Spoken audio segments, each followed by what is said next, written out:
Hello, everyone, and welcome to our first webinar for our first financial health seminar for the year 2022. So we hope that you all had wonderful holidays and are eager to launch this new year and learn about taxes today. So we are continuing to do these via webinar, unfortunately, because of the current COVID situation, and I really miss seeing all your faces in person. I'm hoping maybe before the end of the year we'll be able to transition to the in-person meetings again. But for now, we're connecting with you virtually and providing this great education to you via the Zoom meetings. And we're coming to you today from the auditorium here at Torrance Memorial. And I'm thankful to have the support of our media services techs, Mitchell and Alex, and Lisa is there answering calls and helping with collecting your questions. So thank you to the support I have here in our facility. I'm Sandy Vandenberg. I'm Director of Planned Giving here at Torrance Memorial, and I work with all those folks who have included us in their estate giving or want to do that. So we're bringing you this series called Taking Care of Your Financial Health in conjunction with our Professional Advisory Council.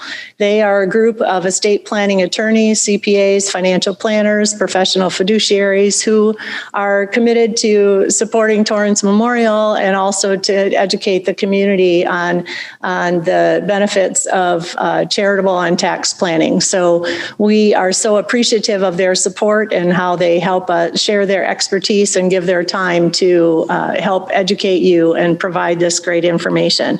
We have handouts, the PowerPoint for today. I emailed everybody who registered yesterday and this morning to provide the link, and also included the attachments for a copy of the PowerPoint and a couple other handouts that Brandon, our presenter today, wanted to share with you.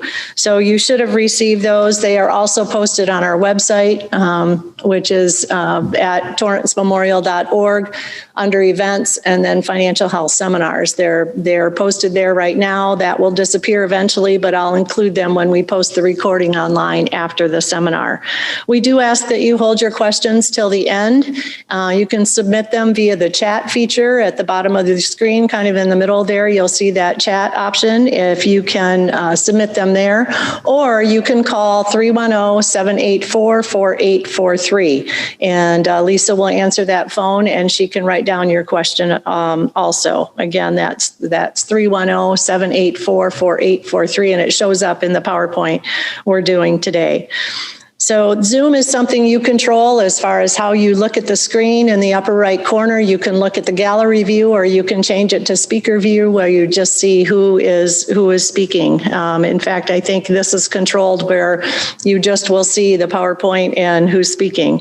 And then we will post a recording of the webinar at the end. Afterwards, it'll probably be available sometime next week, and I will email everyone with the link of where you can find that, so you can view it again or share it with others who you think might benefit from that. So I always like to give a little bit of a highlight of what's going on at Torrance Memorial. Of course, in the news is the COVID variant Omicron and the impact it's having on our whole world, actually. Torrance Memorial is no exception, and we have seen a steady increase of our COVID inpatients over the last month. But we've had a high census all year this year. The hospital has been very full with a lot of people who delayed their health care, were afraid to go to the doctor over the last year and a half. And so we have really had a very busy hospital. And the difference this year is that our staff is also getting sick. And so that didn't happen last year when we had a high number of COVID patients. So we are managing to keep everything staffed and taking care of people as they enter the ER and continue to come to the hospital, but it is a very busy time. So I just want to remind everybody to please get vaccinated, wash your hands, keep a distance, wear a mask, and do all of those things that will help to keep us protected and to stop the spread of this virus.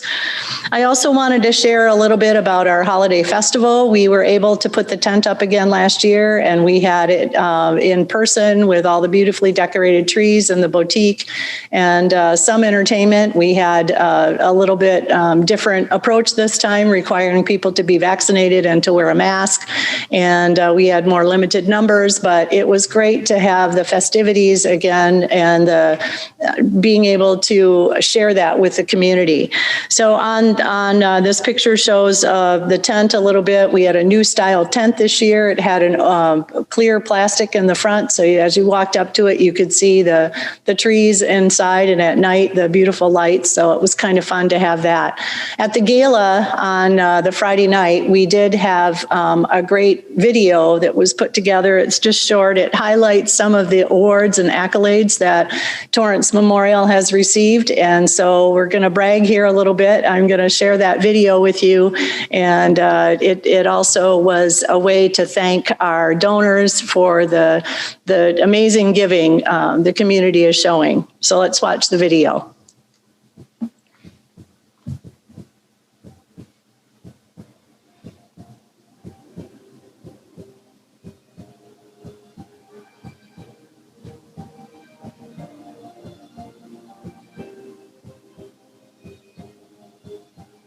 Torrance Memorial Medical Center to me is an incredibly special place.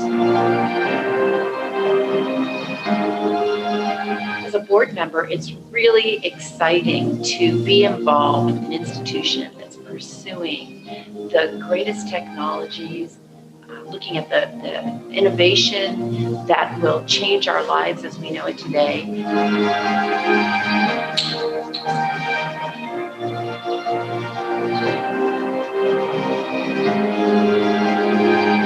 I give to this hospital because I love this hospital. This hospital is like the Katharine Hepburn of hospitals. It wins more awards, Oscars than anybody, and that's the thing I'm the proudest of. It makes you proud. You feel that it's worth it because you know the hospital is being recognized. A hospital like Torrance Memorial is it is a living organism. The medical care and the credentials of the doctors and the facility itself is top notch. I give because I am grateful, and I'm grateful that it's in my backyard. Well, when I think about Torrance Memorial, I think about the high level of expertise. If you think about the stroke care that we provide, the cancer care, the cardiovascular care. Torrance Memorial, I believe, it's really the best care that you could possibly receive. Magnet organizations are really empowering their nurses to make this care happen on a daily basis.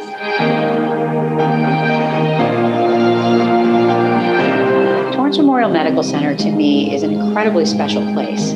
You get the sincere compassion of community doctors and community hospital. On top of that, you have true expertise that you would normally find in an academic center. I give to Torrance Memorial Hospital because I am so grateful to have them in our community. Who else to be generous to but the local hospital? That's what we should all be focusing on. In your early years, in your mid years, and surely later in life, Torrance Memorial is part of you.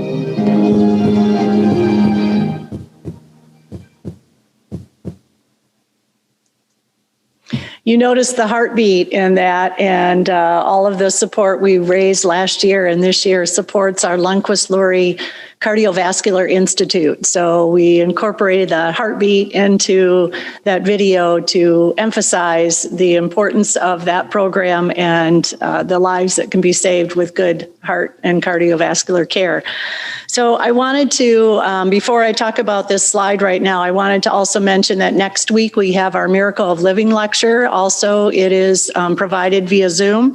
It's on January 19 at 6:30, and it's going to talk, the topic is the hidden epidemic of COVID and the delay of care. So that is, I mentioned that earlier, of the impact that's having on our patients in the hospital, and so you might want to tune in to that. The website, you can find that on our website, the link for that Zoom. and under our community events listed on our Miracle of Living page. So take a look for that. I mentioned I'm Director of Plan Giving, so this slide just shows some of the types of plan gifts. The most common being a bequest.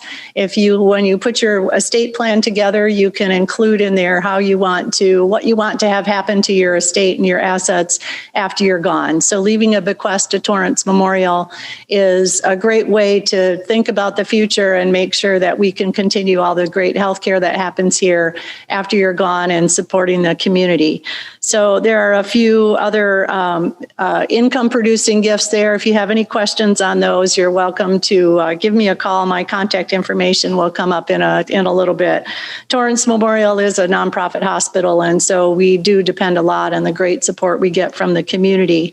One of the ways to do that, and a great tax benefit, Brandon will also address this, but I wanted to talk about the IRA Charitable Rollover, which we also more commonly have been calling now the Qualified Charitable Distribution. If you're 70 and a half and you're taking required minimum distributions from your IRA, you can use some of that money to support your favorite charity, and we hope that favorite charity is Torrance Memorial. So you can give up to $100,000. It qualifies for your RMD, and it also does not get added to the income on your tax return when you file that at the end of the year. That adjusted gross income is used in a lot of other calculations, so it's really a great way to avoid or to keep that a little bit lower. So the donation needs to come directly to Torrance Memorial from your IRA administrator, and as we consider the IRA as part of your estate plan. So anyone who participates in this and uses this tool is also included in our Heritage Society, which is the group of people who have included us in their estate plan. So this is something to keep in mind, and so think about that. This is our website for plan giving. My contact information is listed there. If you have any questions, please don't hesitate to call. The website has a lot of great information about various types of plan gifts, and these are other ways you can donate to Torrance Memorial and help support the great work we're doing and taking care of everybody's health here in the community. So now we're going to move on to our topic here of the day, and I'm going to introduce one of our co-chairs. We have a rotating schedule with our co-chairs for the Professional Advisory Council. And new this year is Larry Takahashi, is a certified financial planner. But returning for her second year in her term is Grace St. Clair. She's an attorney, and she's coming to us remotely from her Redondo Beach office. Her major areas of practice are estate planning, real estate, and general corporate law transactions. So if all the technology is working, they're going to put Grace on the screen and she'll introduce Brandon. Thank you, Grace. Mm-hmm. Thank you, Sandy. Can you hear me? Okay, I guess so. So I wanted to introduce Brandon Hohm. Brandon earned a bachelor and master's degree in engineering at MIT and served in the U.S. Army for 8 years after college. He then worked in several engineering and management positions until he decided to join his father's accounting practice in 2016. Brandon is a CPA and part owner of Medical Accounting Services, which specializes in accounting for physician and dental offices. Brandon is currently working on his Master of Taxation at USC in his non-existent free time. That's amazing. I have the same non-existent free time. What a small world. Welcome, Brandon. Thank you. Thank you, Grace and Sandy. So we're going to be talking about tax today. This is a general overview. It's not supposed to be all encompassing because we just don't have several weeks to talk about that. So we're going to do our best to cover some high-level issues and some things to keep in mind for tax season and for 2022. We always have this slide at the beginning. Pay attention to all the forms you get, all the 1098s, all the 1099s, W-2s, and especially this year, we have the child tax credit letter that came out last week, the economic impact payments letters. You're going to get a lot of mail over the next few weeks. Don't throw them away. Don't disregard, especially if it's a credit card, a little prepaid card for economic impact or something like that. Just put them all aside and make sure you give them to your tax preparer. But always keep good records. Don't believe everything you read. Be a little cautious with what your friends tell you. And notices from the IRS and FTB or Franchise Tax Board, they'll send you letters and they'll pursue to send you letters time and time again if there's a mistake or if they catch something or if their system isn't matching up with your records or your tax return. This is initial correspondence. It's usually automated. They won't call you unless unless they've been trying to reach you by letter and it's been several months. So don't be afraid in these situations. Just get the letters and give it to the tax preparer. And always be cautious of solicitors, especially ones that are trying to charge a fee for tax reduction or something like that. It's not appropriate, but there are professionals out there that can help you. Agenda, we're going to talk about taxes, obviously, marriage penalties, charity is a big one in the States, and go a little bit into tax reform and then California as well. California is its own tax situation there, and we're obviously very special in this state. So that's even longer conversation that we don't have much time for. Some of the changes we've seen over the past 10 years, ACA, which is the medical requirement and the subsequent adjustments to your taxes and payroll. The Tax Cut and Jobs Act with Trump in 2017 at the very end of 2017, and we're still seeing some modifications and clarifications on those regs. We have the Secure Act, the CARES Act, the Consolidated Appropriations Act, all during COVID, it seemed like, and it made some pretty drastic changes, especially in the retirement sector. And then for 2022, we're looking at the Buildback Better. We're focused on that one being passed in some form or fashion over the next few months. And then potentially the Green Act, however, that's been kind of sidelined for a while, but we'll see what the Congress puts together. So for a brief introduction on taxes, tax system is progressive. Think of a layered cake. So if you're in a certain bracket of, let's say the highest bracket of 37%, you don't pay 37% on all the money you earn from $1 all the way up to $1 million. You pay a staggered amount and you pay more as you make more money. So we have some examples in the next few slides, but these are the tax brackets, and this is where I say it's staggered as a layered cake. This is federal only, but at the bottom, if you make up to or above the standard deduction, then you're going to be paying 10% on that money above that. Then it goes 12, 22, 24, and et cetera. And you see some standard deductions and additional deductions and exemptions there at the bottom of the slide. There's honestly not much has changed over the past couple of years. This drastically changed with TCJA, but from 2018 all the way up to 2022, it's just really adjusting for inflation. So the same rules essentially apply. We do have a little larger standard deduction next year, little larger exemptions and deductions, but not too drastic. This will sunset in 2025 when TCJA goes out, and then we'll get a whole new system to worry about. So we'll come to that when it happens. And this is an example we've used. This is from our 2020 slides last year, but for a taxpayer, if they make $35,000, the 10% applies to up to that $98.75, and then the 12% kicks in after that for the next staggered. And then if you make more above that, you're going to increase the tax rate up to 20, 22%, 24%, et cetera. So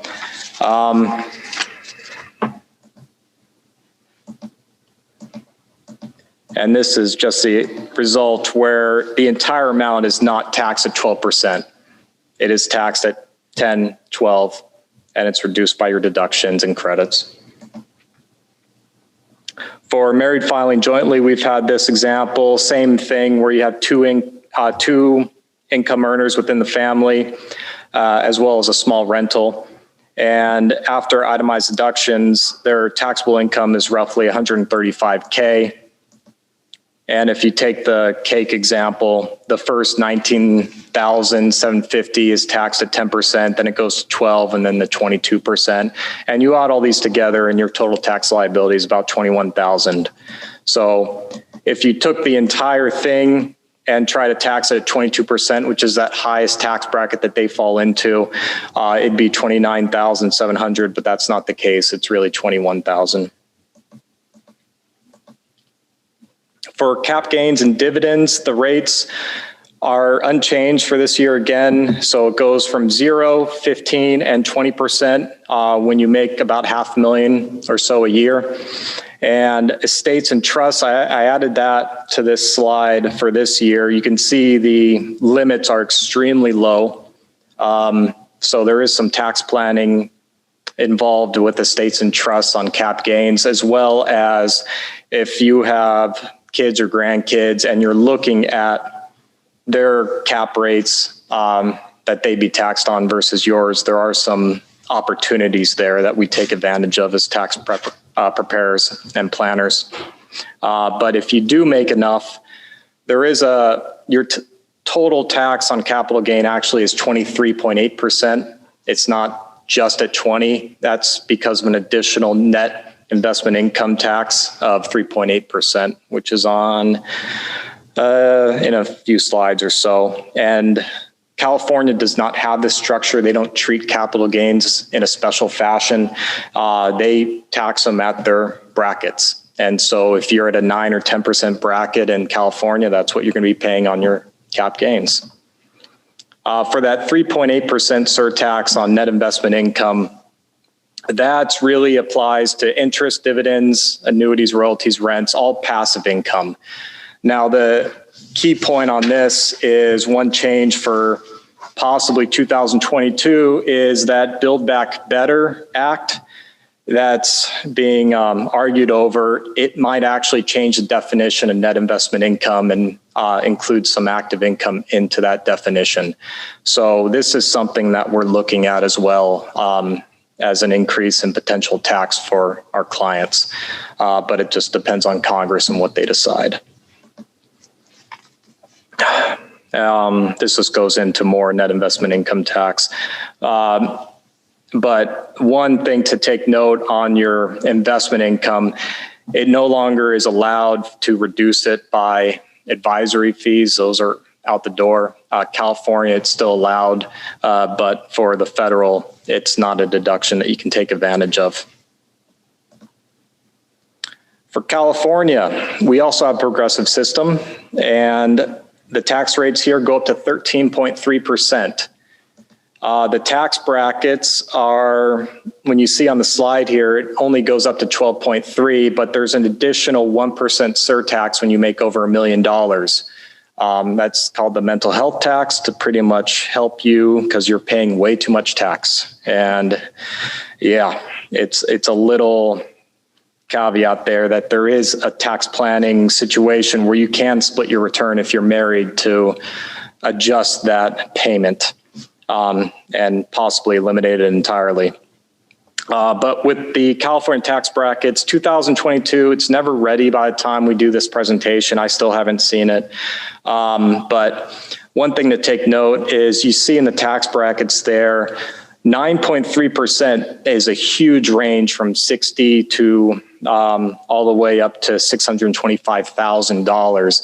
That's pretty much the average across the board for what people pay here in California for their taxes. So just take that in mind that even though our tax brackets start at 1%, very few people actually do pay that 1%. It tends to hit around 8 to 10% on average.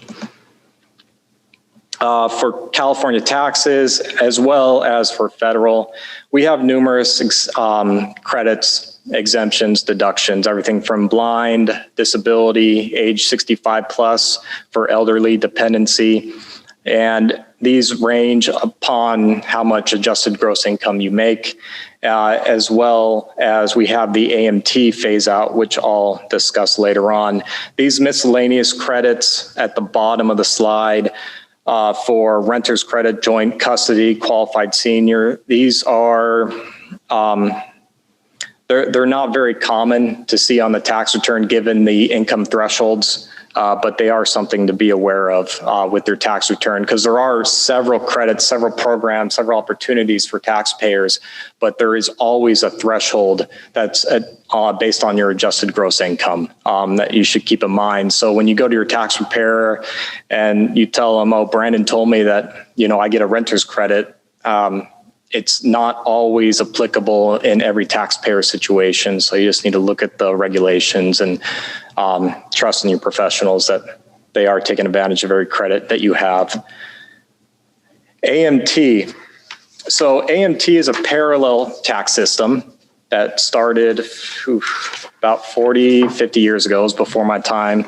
But it's an attempt to kind of eliminate loopholes in the tax system where several wealthy taxpayers were taking advantage of every single carve out there was, and they're reducing their taxes to almost nothing. AMT runs in parallel to the tax system to make sure that everyone pays their fair share. AMT, with the Tax Cut and Jobs Act of 2017, AMT pretty much went away. We were seeing about 4 to 5 million taxpayers on the AMT system, but with the reduction in deductions, a lot of you can think of the SALT tax limitation at $10,000 here in California on income tax and property taxes. So the result of those reductions actually eliminated the AMT where, and I have a slide here if you can zoom in, and hopefully, but you see on the slide from 2017 to 2018, we went from 4 to 5 million down to maybe 100,000 taxpayers on the AMT system on the federal side. And when the Tax Cut and Jobs Act sunsets in 2025, that's expected to go back up to about 7 million. So these are the exemption amounts and phase out. So you can see it's between anywhere from 25,000 all the way up to $1 million are the phase out range in the middle there. So it is rare to see someone go on to the AMT side. It does happen. If Congress does increase the SALT tax, which they were talking about with Buildback Better of raising it up to 80, 90,000, AMT is going to kick in quite a bit. And that's one side effect that no one's really talking about in the news is that middle income Americans will actually see higher taxes because of this AMT program. They may think they're getting a bigger deduction with the SALT increase, but they actually get the AMT kick in on the side, which eliminates that and actually increases their taxes overall. So something that not a lot of people think about, not a lot of people understand it either, but it is something to consider for taxes. These are federal tax credits. There are a ton. These are kind of highlights for child tax credits, and you saw those programs kind of increase over the past couple of years, especially the child and dependent care credit. The percentage and amount significantly increased last year with some of the actions by Congress, which was great. You have adoption credit of about 15, which if you've ever adopted a kid, that covers not even half of the cost of adopting a child. But you do have some other credits there. Residential energy credit. So this may change with the Green Act if it gets passed. Buildback Better may adjust it to bring back GM and Tesla vehicles and subsidize more union-based vehicles, panels, things like that, energy storage. We're kind of pending our recommendations on this because we just don't know which direction they're going to go. But often if they change it during the year, they make that effect retroactive to the beginning of the year. So if Congress does pull in some of this stuff by year end of 2022, you'll see the credit if you install solar panels or buy an electric vehicle to today. Marriage penalty. This is related to when you do get married, if you and your spouse together make more income and your combined income puts you into a higher tax bracket than what you'd exist as a single person, then there could be potentially some marriage penalty involved. When you marry someone with no income, there's often a marriage benefit, which could be quite substantial, actually. But this is just an awareness, and we always get a question or two every single year from our clients. We're thinking about getting married, but over COVID, it was not a big event, so they often just go down to the courthouse. And so there's always a tax angle involved, or at least they want to be aware of the tax impact. But this one from 2020, you see a hypothetical case of two income earners. And this one actually does lead into a marriage penalty because their combined income, as they're both earners, actually puts them into a higher tax bracket overall. It's definitely not something to delay marriage on, but that's just some practical advice, I guess you could say. Marriage bonus is, on the other hand, where you have one spouse that doesn't make anything and one spouse that makes all the money. And so that actually puts them into a lower tax bracket on average. So it ends up with some substantial savings. But just something to be aware, and you can always do this model yourself if you're looking at marriage and just seeing, what the impact is going to be, because it will adjust your payroll, and you should look at what you're withholding with your HR if you are going through that situation. Charity contributions, Sandy mentioned this, but for qualified charitable distribution, and it's allowed once you make 70.5, where you can make tax-free distributions of 100,000 or more, or just up to 100,000. You can obviously do more to charity each year, but it's going to be treated as a deduction. So this would reduce your AGI. It also helps with any capital gains that are embedded within those stocks if you're giving to stock through these plans. So it's a way to reduce your taxes, and it is a good way to support your local charities that you care about as well. And a side benefit of this is that it may help out on Social Security, and I'll get into that in a few slides as well. The one thing to take note, if you do go down this road of a qualified charitable distribution, the 1099-R, which is that form you get when you get a distribution for an RMD, or required minimum distribution, will not include that amount. And so it's something to always bring up with your tax preparer. It's like, oh, by the way, I did give this amount to my favorite charity, and just make them aware of it, or it's going to get lost. And that's the wrong clicker. And the CARES Act, one change that they had last year is that they allowed a $300 cash contribution above the line for for all taxpayers. For 2021, they allowed $600 cash contribution above the line. So it had to be cash. It couldn't be goods and services.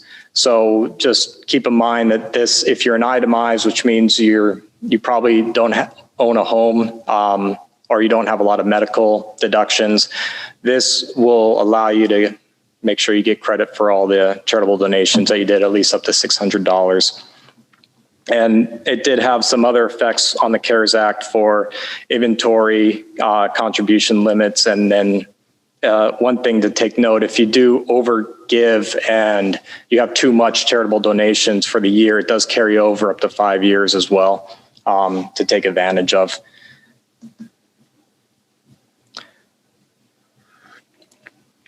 For documentation, this is one very difficult area to tell clients, is that the IRS is really, really strict on documenting charitable contributions. I don't know why, but a lot of our audits involve charitable contributions and making sure they're documented as they should. So it's one thing when you do give, especially if you give a lot of money, you need to make sure your documentation is exactly how the IRS would like it and attached appropriately. And this is a chart that goes through the requirements to make sure that you are covered on your charitable donation. And some things to, if you are giving above $250 or more, you need that written documentation, not only a receipt or a transaction record, you need a letter from the charity. And I know Torrance Memorial gives a letter for any donation made here. But the other key part of that letter is it has to be issued by the time you file your tax return, or by the time you have it on extension and file your tax return. You have to have that in hand and issued, or they don't count it. The other part of it is that if you give even more than that, then appraisals get involved, and those appraisals have to be exactly per the code.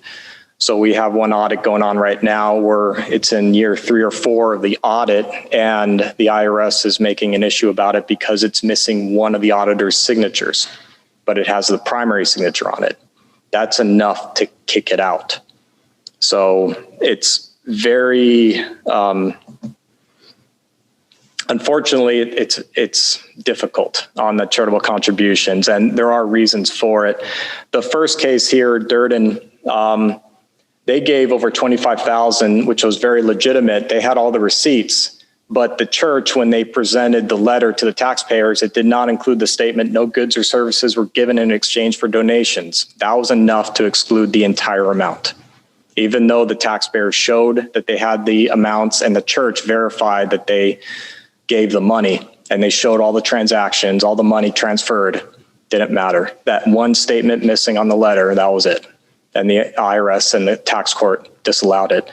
The second one is probably more reason why the IRS is so dogmatic on it is Quinn. They claimed around $25,000 as well per year.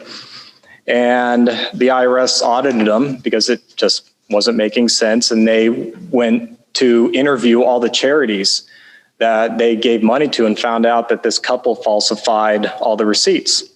And so they disallowed all of them, charged them with fraud, and slapped them with a very, very large penalty. And they also, a little tidbit, Mrs. Quinn, who was one of the defendants, she was a former IRS auditor, so she knew better. But they thought they could get away with, their knowledge of the system, which is maybe why those amounts are just below $25,000. Maybe that was the threshold at the time when Mrs. Quinn was working for the IRS. But it's a interesting case study anyway, which is disappointing. For the federal estate and gift tax portion, this one is, it keeps increasing per the Tax Cut and Jobs Act. It's now up to $24.12 million for a married couple, and that's going to keep increasing each year until it sunsets in 2025 when it's supposed to go back down to $5 million. We don't honestly see this changing much over the next few years. We just kind of accept the fact that it's going to stay and then go away in a couple of years, and there you go. One thing that did modify in 2022 is the tax-free gift that you can give per person is $16,000. That went up by $1,000. And if you're a couple and you want to give to one person, like a grandchild, then that's $32,000 for that one individual, $16,000 from each of you. Social Security, I said I was going to talk a little bit about this. I'm okay on time. The Social Security is based on earning credits. You can earn up to 4 credits per year, up to 40 years, then you get eligible for it. For retirement age, it starts around 66 for Social Security benefits to kick in. And then if you're old enough, and then if you're on the younger side, it starts at 67. And not included in this calculation are interest, pension, annuities, investment income, basically passive side. But the one big thing on, let me go back a sec. You can start receiving Social Security at age 62. but you're allowed to delay it up to age 70. And as you delay it, the benefits increase because you're essentially letting the government hold that money, and the return is better. So if you go to your tax advisor, your financial advisor, they'll go through the benefits of waiting until you're a little older to capture Social Security. You can either take the bird in the hand scenario, collect it as early as you can, and enjoy the money, or you can wait, and if you don't need the money immediately at 62, and let that money grow a bit. Completely up to you. We tend more toward the bird in the hand scenario, but again, it's individualized to every taxpayer situation. Medicare premiums. To assess the Medicare premium, you have to look 2 years back on your tax return to see what you'll be paying. And for the surcharge, it is dramatically affected if you have a major gain in 1 year. If you sell a business, if you sell a home, if you sell a bunch of stock and your income just has an abnormally high trajectory in 1 year, just consider that your Medicare premiums are going to change in 2 years, and they're going to be affected by that gain. There are ways around this in terms of tax planning, from QCDs for the charitable side, through Roth conversions. There are certain things that you can do to mitigate, but often the gain is a nice aspect anyway. So often it's unavoidable. You should just be aware that the 2-year conversion is in play, and these are the rates as they're going, and they adjust for inflation. They go up slightly each year. Medical and long-term care. This deduction is anything above 7.5% of your AGI is taken as a deduction. So if you do get involved in severe surgeries, very expensive surgeries, or long-term care situations that are quite expensive, either in home or in a facility, then these deductions really come into play. And there are certain rules about what you can deduct and what you can't. I bring in at the very bottom there, in-home pools, air conditioning, saunas. There are tax cases that justify these, and there are tax cases that do not. It just depends on the situation. And is it prescribed? Is there an alternative locally that you can use? I mean, all these come into play. And so if you are considering like a house modification for a medical condition, or a major purchase to assist a medical condition, just make sure that you talk with your tax preparer about it before you do, just making sure that all your ducks are in a row.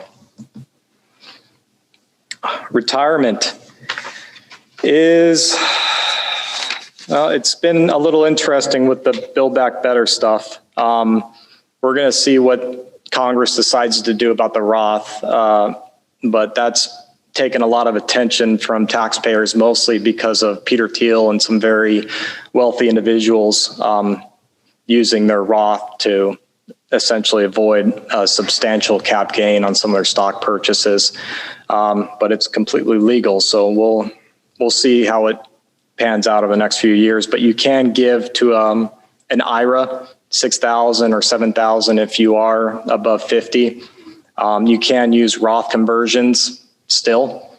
You can't reverse it, but you can contribute to an IRA and then convert it to a Roth as long as you don't have an existing IRA on the side. It's a good tax play to shift money into an account that won't be subject to taxation. But these are more of an inheritance type tool that we look at. We also look at a Roth conversion when we have a client who's between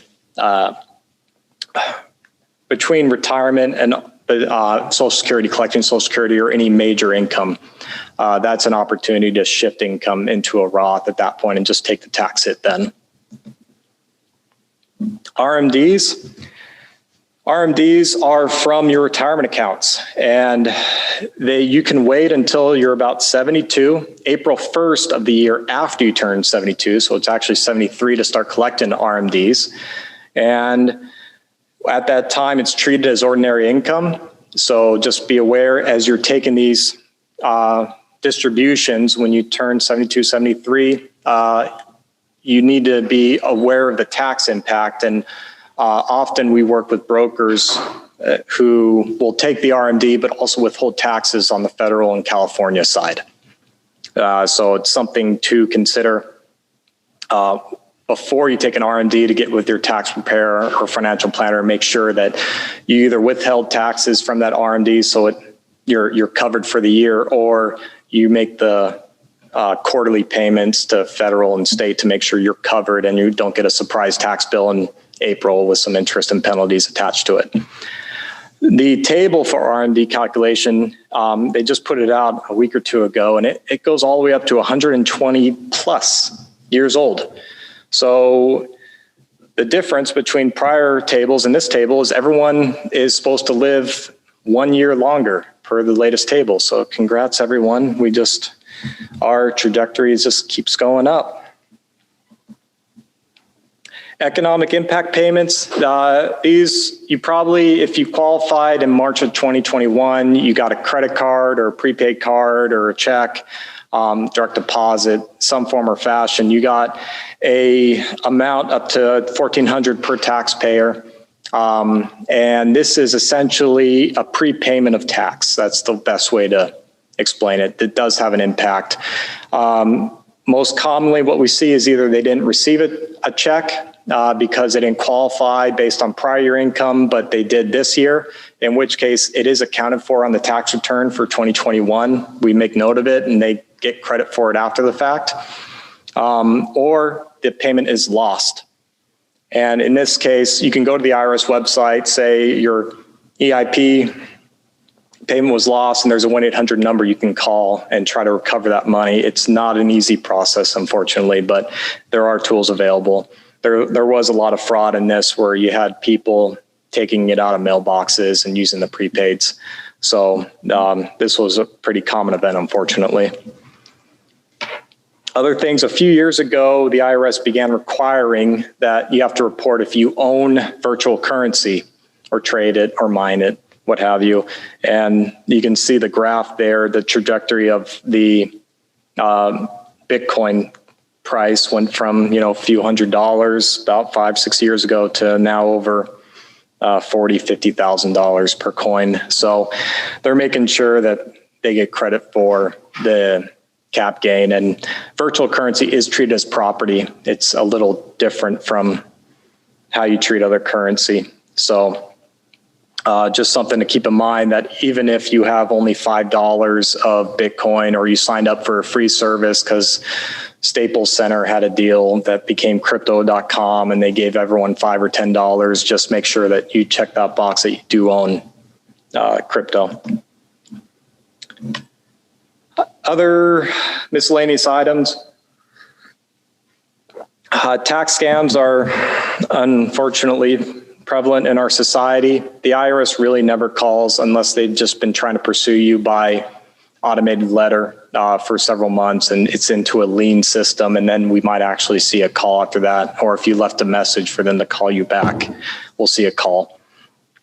But be very skeptical of potential scams. If you think your identity was stolen, there are IDs that the IRS issues you, so you can put it on your tax return each year.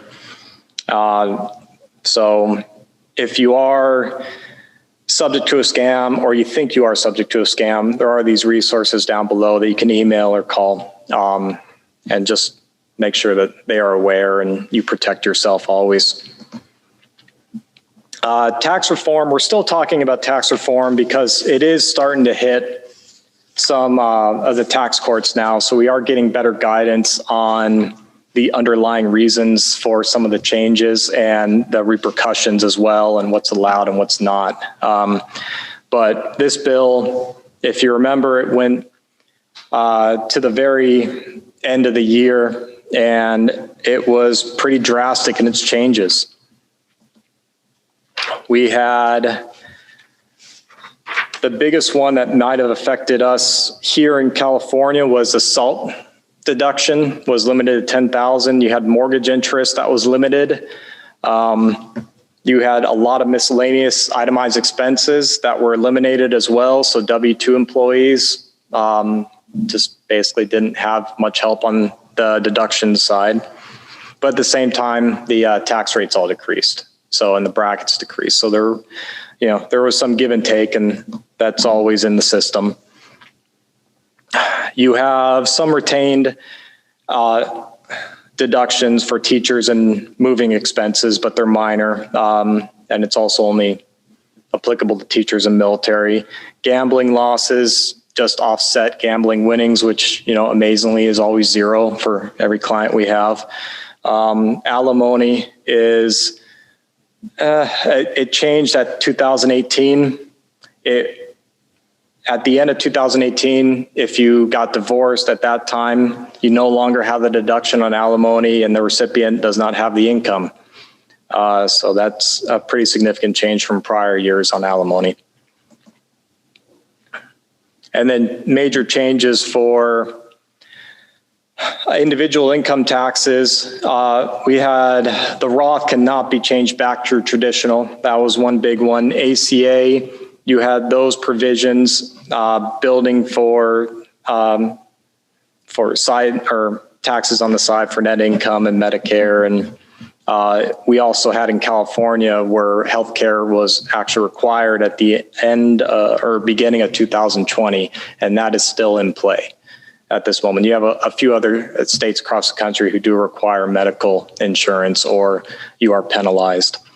And then the kiddie tax, or some modification to the kiddie tax, but that's really, it's more see your tax professional about that. It's a little bit more complicated. Related to individual taxes, you have some of these we've already talked about with the credits and dependent care. Phase outs, obviously you cannot take advantage of some of these credits and deductions unless you are under a certain adjusted gross income level.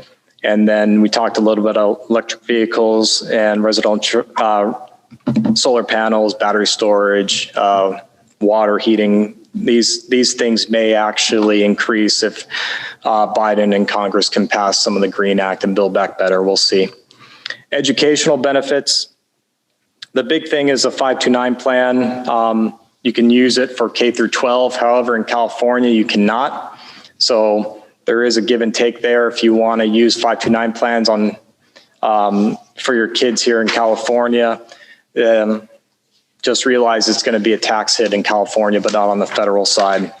It's treated as income here in California. The 529 plan, just as an aside, it tends to be a great way to defer, to have a tax deferral method in play, because the money grows tax-free, and then you can use it for education for your kids or grandkids, and then change the beneficiary if needed.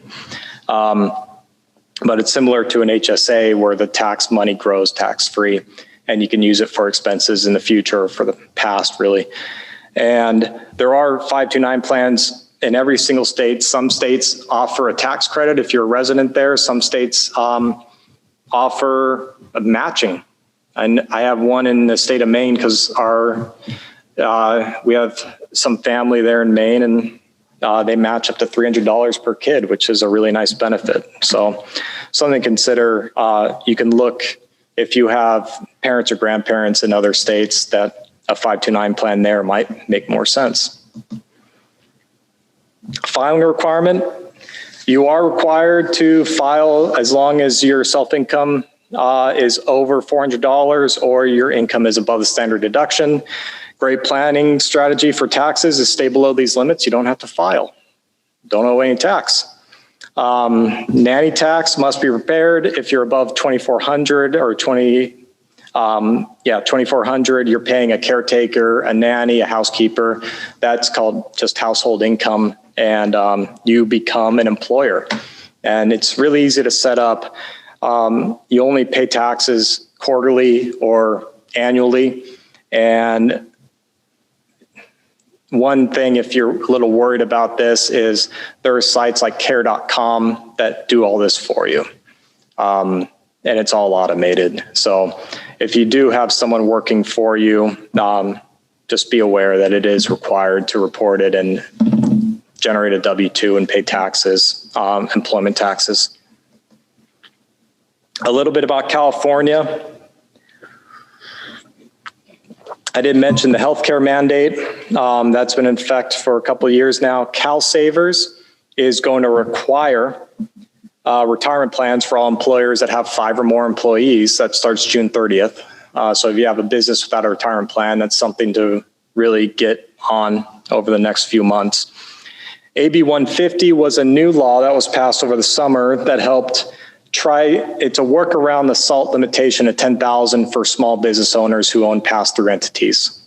If you don't have a pass-through entity, you didn't see this, but it's a way to prepay tax in California, get the federal deduction, and get the credit in California. And it did help out a lot of our business owners. Tax increase proposal, just so you're aware, there's always a proposal or two every single year on, how much tax can we charge Californians. And ACA 11 is a healthcare tax that would introduce an 18 bracket system up to 18%, which is just substantial. It's probably not going to go anywhere. Just realize it came out not too long ago. And also the budget came out just a couple days ago, and their opening line is we have a surplus of $45.7 billion. So yeah, we have the increased taxes, and yet we have a substantial surplus. So I think California is going to be okay. For some PDFs, these are examples of organizers that we give to our clients to make sure that they have some structure to get ready for tax season. And it has a few questions in there that just get the thoughts going to make sure you take advantage of every credit and deduction there is, and also capture all the income that you made for that year. So it is something nice to have this as just a template. And so we are providing it to everyone on this conference. And there are 2 to choose from. I tend to like the one on the left. That's the one we use. But I went to a conference and they were having the one on the right too. So it's just something to help you out this year. And then in terms of tax returns, they are starting to accept them January 24th. And refunds can take forever under some scenarios. It just depends what the IRS is bogged down by, and California is usually pretty good on issuing rebates and refunds within a really reasonable time, but the IRS is just absolutely swamped right now. And so if you don't e-file, if you have a paper return for any reason, just expect it to take a very long time for a refund or to process the return in general. The tax filing deadline is April 18th unless you extend this year. So that's a little longer tax season, but hopefully we don't go into May or June or July this year. That would be nice for tax preparers as a change. And then questions. We have 3 so far.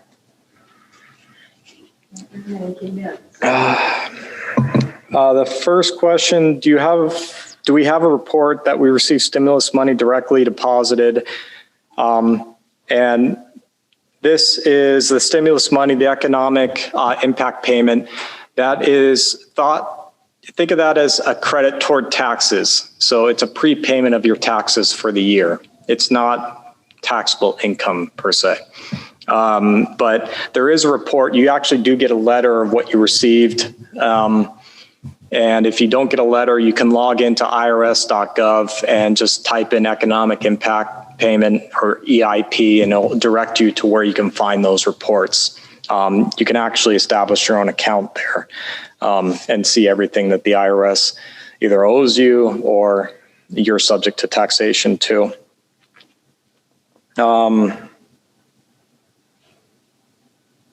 For donations to an individual, not a 501c, that is not deductible per the code. Can you read the question? It's more personal. I'm sorry. Yeah, I don't want to read this question because it's more personal in nature. But if you give, they're asking if you give a donation to an individual for some assistance, let's say they're having some medical or financial issues, can you deduct that? And you're not allowed to deduct that type of donation. That was also to a foreign country, right? How did that to a foreign country? foreign, yeah, so the other subset, I'm sorry, I didn't see that part of it. If you give to a foreign country, we have alliances with 3 countries right now: Canada, Israel, gosh, and the third one I think is Australia or the UK. I can't remember it might be Australia, but those you're allowed to give to charitable organizations there. Otherwise, you have to go through a stateside based 501c to be able to deduct it. This one is on being an executor for a will and filing a return for the deceased, which is the final return. And then you may also have to file a 706 for the estate. And yeah, so that's obviously a little bit out of scope here. It's a little more difficult to answer, but they're asking, should I use online tax services or go to an individual tax preparer? I'm slightly slighted on that, I guess you could say, because I've seen online tax services. Whenever it's a more complicated situation, the online services are a little bit more difficult. And they don't always capture everything. So for those types of situations, it's always nice to go to a professional who's local, who can gather the whole situation and make sure it's done correctly. The online services, they are getting better. They get better every year with their algorithms, but you do have to have a lot of knowledge about the tax system as well to make sure that you are capturing everything. So just take that with a grain of salt. Are we okay on time, Sandy? Okay. How can we get the tax return prep templates? They are in their email. Is that right, Sandy? Yeah, and the slides. Oh, those extra handouts? Yeah. I emailed them out. They'll be available online, or they can just email me. Okay. The tax templates, they're online or they were emailed out over the past day. And if you still do not see them, contact Sandy and she can get them to you.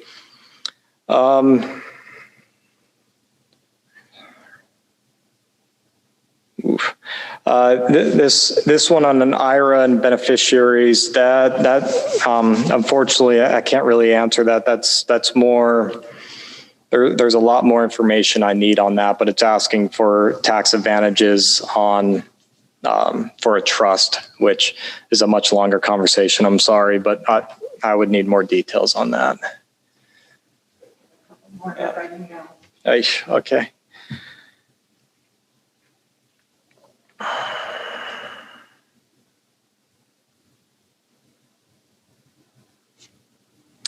This one, my husband passed away recently, and so what's the filing status? And you can file as a widower for a couple of years after death, and their son is 24 years old and graduated at that time. He's no longer a student, and you can't claim them as a dependent once they reach 24.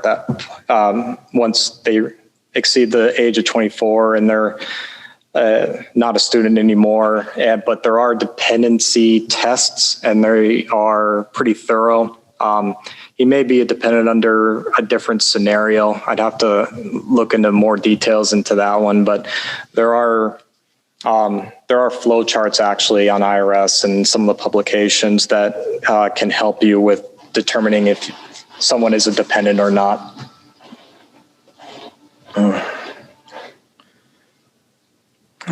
This is, do I have to report that I paid supplemental taxes for a new house purchase? First time buyer. So taxes, yes, it's property taxes. It goes on your Schedule A of your tax return. And with your tax preparer, when you buy a house or you're paying the taxes each year, you pretty much accumulate all those statements, including the settlement statement when you purchase the house. Give it all to your tax preparer so they capture it for that year. The settlement statement, as well as any major repairs or improvements that you make to a house too, you should keep a record of that as we don't hold on to houses forever. So eventually you will sell, and you'll need to establish some type of basis in that property to determine your capital gain. So something to just make sure you have a folder of, and you're capturing all that over time. Another wife, yeah.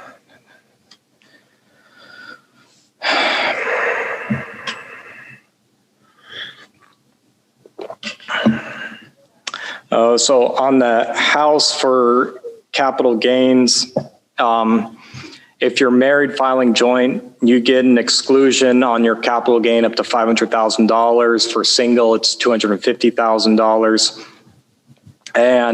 But there is a 2 out of 5 year test, and you need to make sure that you abide by those restrictions you need to abide by that test. There's also variations in it as well if you had to leave the house for some authorized reason within those 2 years. But it's section 121 of the code, actually, if there are situations where there's a rental or you have less than 2 years and you convert it into a primary from a rental. There are all these scenarios that come into play in the code section. And what is a website for the IRS to see you? Okay. What is a website for the IRS to see how much you've